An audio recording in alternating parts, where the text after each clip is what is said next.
There was a time when a single company was the engine of America, its factories were the heart of the nation, and its cars were the lifeblood flowing through its veins. Its name was General Motors, and for decades, the saying was simple: what's good for GM is good for America. They were more than a company, they were a symbol of victory, of industrial might, of a future without limits. They were quite simply too big to fail. Until they did on June 1st, 2009, the unthinkable happened. America's mightiest company went bankrupt. This isn't just the story of a car company, it's the story of how a giant, paralyzed by its own success, drove itself off a cliff in slow motion.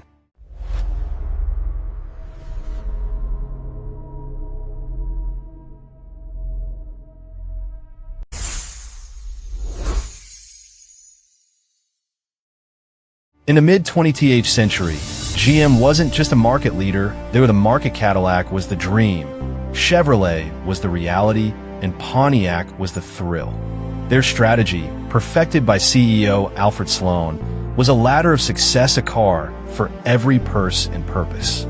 They built the American middle class, with high-paying factory jobs that could support a family, a house, and a new car every few years. Their power was absolute. They controlled over half of the entire US auto market. Competitors Ford and Chrysler were left fighting for the scraps. The giant was powerful, profitable, and seemingly invincible. But the seeds of destruction were sown in the 1970s. The 1973 oil crisis hit America like a shockwave. Suddenly, GM's massive, gas-guzzling cars became expensive dinosaurs, and a new kind of competitor arrived. From Japan came small, fuel-efficient, and incredibly reliable cars from companies like Toyota and Honda.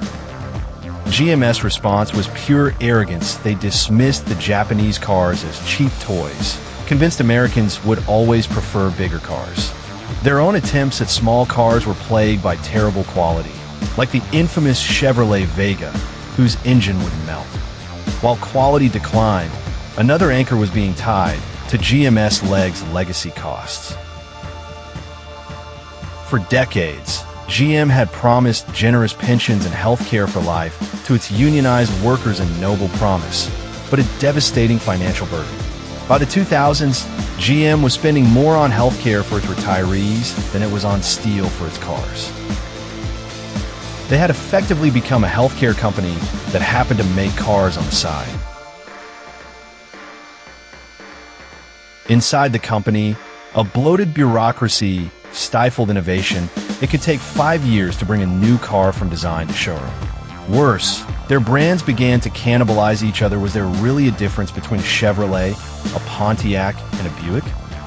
Alfred Sloan's ladder of success was broken. It was now just a crowded, confusing mess. They had one last gasp of success with the rise of the SUV, which were highly profitable, but this only deepened their addiction to big, thirsty vehicles.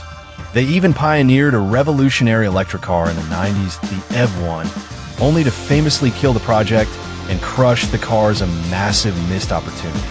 The giant was sick, it was slow, inefficient, and addicted to a product the world was slowly turning away from. All it needed was one final push. That push came in 2008. The global financial crisis brought the world's economy to its knees. Credit markets froze, people stopped buying cars, and gas prices spiked, making GM's profitable subs unsellable overnight. The company was burning through billions of dollars a month just to keep the lights on. The behemoth was bleeding out. Desperate, the CEOs of GM, Ford, and Chrysler flew to Washington to beg for a taxpayer bailout. In a disastrous PR move, it was revealed they had all flown there on separate, luxurious private jets. The public was outraged. America faced a terrible choice: let a pillar of its economy collapse, risking millions of jobs, or reward decades of failure with the biggest bailout in history. The choice was made, but it was too late to avoid the inevitable. On June 1st, 2009, General Motors filed for Chapter 11 bankruptcy. With $172 billion in debt, It was the fourth largest bankruptcy in US history. The giant had fallen. The US government stepped in, injecting $50 billion and taking a 60% ownership stake. GM was mockingly nicknamed Government Motors. A painful restructuring began. Legendary brands that defined generations, Pontiac, Saturn, Hummer, were killed off. Thousands of workers lost their jobs. Factories that were the lifeblood of towns went silent forever. So what really killed GM? The 2008 crisis was not the cause, it was merely the final symptom of a decades-long disease. The true killer was a fatal combination of arrogance, a stubborn refusal to adapt, and the crushing weight of its own past success. A new GM emerged from the ashes, smaller and leaner, but the story serves as a stark warning to every industry. No one is immortal. No company is too big to fail when it stops listening to the world and starts listening only to the echoes of its own past glory. Let's decode the failure further. The internal culture at GM had become a maze of fiefdoms. Engineers knew how to build better cars, but were often overruled by accountants and marketers chasing short-term profits. This led to badge engineering, the lazy practice of taking one mediocre car and selling it under 4 different brand names. The customer wasn't fooled. They saw bland, unreliable cars, and they walked away towards the open arms of Toyota and Honda. The union contracts, once a symbol of middle-class prosperity, became an anchor. GM simply couldn't compete on labor costs. Every attempt at reform was met with resistance. The giant was trapped in a golden cage of its own making. The post-bankruptcy GM was forced to do what it should have done decades earlier: simplify.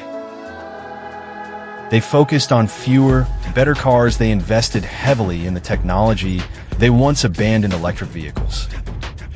The bailout was eventually repaid, but the cost was immense. A city, Detroit, was hollowed out and industry was humbled. The fall of General Motors wasn't just a business failure, it was a cultural earthquake. It proved that in the modern world, size does not guarantee survival, adaptability does. It's a lesson written in the rust of abandoned factories and the shattered dreams of millions. What do you think was the biggest mistake GM made? Let us know in the comments below. If this deep dive into industrial history was valuable to you, help us decode more giants by hitting that like button. And for more stories of titanic failure and epic survival, subscribe to Decoding the Giants.